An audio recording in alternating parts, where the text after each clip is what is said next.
daring, practical faith in divine providence. Father Joseph Kentenich, Childlikeness before God. Introduction. We continue with Father Kentenich's insights given at the retreat for the Swiss priests community of the Bethlehem Fathers in 1937. In part 1, Father Kentenich encouraged them to live the daring yes of childlikeness. In the second part, he continues by explaining how the trends of the time oppose an enlightened daring yes to God's will, and that faith in divine providence is the needed answer. Introduction to theme. Making the ideas small enough to penetrate the heart. Father Kentenich began with, "These introductory thoughts have served the purpose of making the ideas small enough to gradually penetrate your hearts. To make another step in this direction, let me pose and weigh 2 questions. The first is about the characteristics of childlikeness, though under the simpler and more concrete title of saying yes to God. 1. What does saying yes to God look like? 2. What are the rewards of saying yes to God? Our momentary interest is not expanding our theoretical knowledge, but allowing our hearts to drink these things in more deeply. thought question. What answer would you give to Father Kentenich's 2 questions?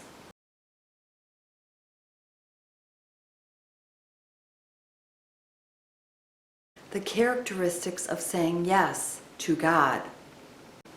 Father Kentenich continued, I therefore tell you that our saying yes to God must be, first of all, enlightened, and secondly, daring.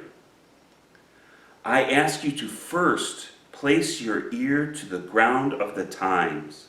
You will immediately sense that we stand in the midst of teeming life, modern, vibrant, even overflowing. Father Kentenich went into 3 trends of thought that would have been of interest to the priests. These trends make it difficult to say an enlightened yes to God's will. Father Kentenich expertly detected what God tells us in these trends of the time through the lens of practical faith in divine providence. Opposing trends of thought that influence saying yes. Father Kentenich explained to the priests. Why do I stress enlightened? The struggle over saying yes is going on almost everywhere. It leaves its mark on almost every modern current of thought, which wants to make a difference. They all cry yes, but what does their yes look like? Heidegger's idea of life was set adrift and something we must face with gritted teeth. People are simply set adrift in life, as if tossed out onto a stormy sea.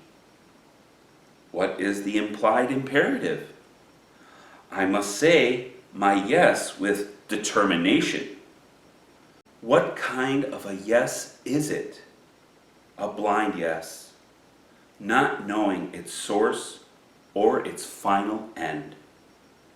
It is bold and reckless. I must go somewhere. I must fight. It is a yes with bravado in the face of the battles of life. Barth says that there is a blind yes. It is one of despair. Do you now sense how crucial childlikeness is? Jaspers says, don't make any decisions at all. Lay low. How many millions take this approach? Never making any decisions. There is always an excuse, always an escape. Thought question. Can you give examples of these forms of saying yes that are used today?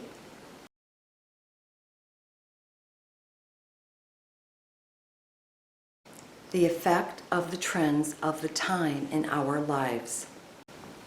Father Kentenich was realistic with the priests before him. His insights have value for us today since we too are affected by the trends in the world in which we live. While you analyze the currents of our times, you would do well to check and see if such extremes have not left a mark on your own life. It is always best if we observe and know ourselves. Then we will immediately understand the times we live in. Listen once more. What kind of a yes should I speak? It must be enlightened and daring. Thought question. Where have the trends of the time affected my life and my childlikeness before God?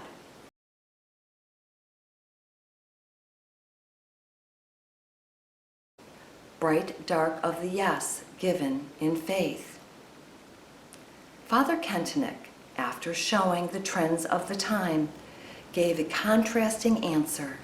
This answer is found in what he describes is the mystery of bright dark of faith. Our yes is a bright yes, though admittedly bright dark. After all, it would be unfair for me to want to have it both ways. It was not too long ago that I told you that there is always so much darkness in faith. Everyday sanctity describes faith as a bright dark.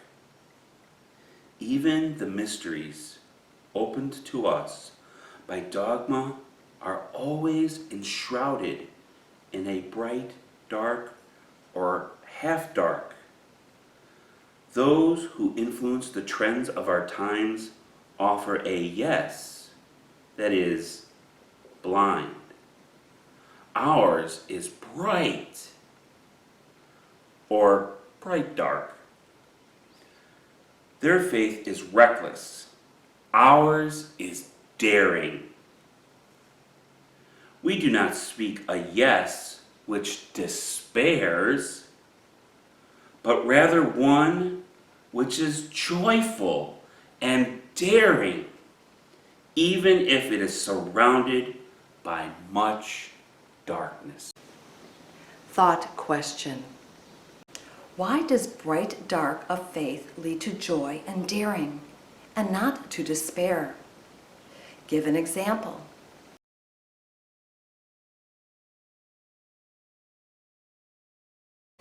Description of the enlightened yes. Father Kentenich began to describe the enlightened yes by asking the following question. What makes a yes enlightened? Answer: when it is exposed to and enlightened by the light of faith. And what does that light of faith tell me? That my yes is built on a threefold yes from the Heavenly Father. The Heavenly Father's threefold yes.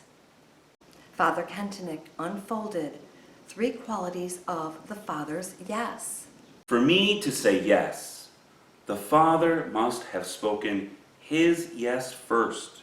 What does this ita philia, yes, son, yes, daughter, look like? It is, first of all, a yes spoken with fatherly kindness. Secondly, a fatherly, personal yes. And thirdly, a fatherly, heroic yes. Please allow me to express the things just as naively and simply as I can, even if here and there you feel it sounds too human. A fatherly, kind yes. Again, Father Kentenich emphasized the importance of faith in divine providence. If my yes is to be enlightened, I must expect that the Heavenly Father has already spoken his yes first, and that it is spoken with fatherly kindness. Which world does this open up to us? It opens to us the entire depth and greatness of the teaching of divine providence. What does this teaching say? It says that God, out of love and kindness, made from all eternity a great plan for the world and a little plan for me. He, with complete respect for my personal freedom and out of his love for me, guides all things in such a way that this plan for the world and for my life is ultimately fulfilled in all its detail. Thought question. Right now, how do I experience God's fatherly love and kindness in his plan for my life?